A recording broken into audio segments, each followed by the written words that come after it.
D'abord parce que nous sommes dans la part d'innovation de la ville de Martigues. Alors ça ne suffirait pas évidemment de dire ça, mais principalement c'est pour plein de raisons. Mais il y en a une qui compte, c'est la ressource en eau et l'économie d'eau, surtout lorsqu'elle est inutilement dépensée.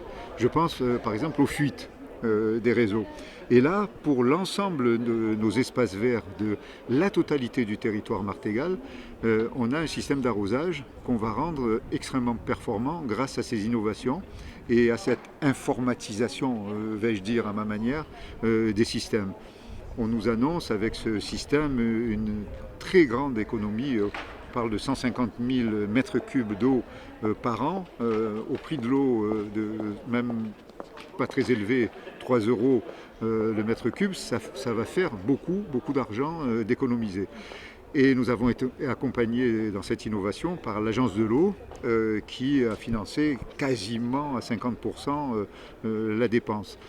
Je pense que cette dépense sera amortie dans les 2 ou 3 ans à venir, peut-être moins, on verra. Donc économie d'eau d'une part, d'autre part un arrosage agronomique de tous nos espaces, si bien que dans un espace comme celui qui est autour de nous ici, où on a des fleurs ornementales, des massifs, des prairies, des arbres, on pourra arroser chacun en fonction de ses besoins et surtout en fonction de la température et non pas de manière uniforme pendant des mois et des mois de la même façon partout inutilement. Voilà, donc première économie d'une part de la ressource en eau, économie financière également, économie aussi pour la gestion de ces espaces et donc de ces nouveaux matériels qui vont être installés, qui sont très très simples à modifier, à corriger et à contrôler tout au long de l'année.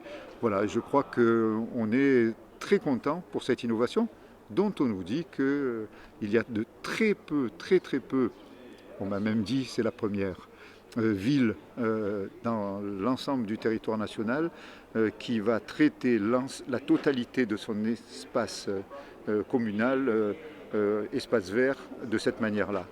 Voilà, c'est une petite fierté qui mériterait bien le Grand Prix de l'innovation, je crois. Voilà.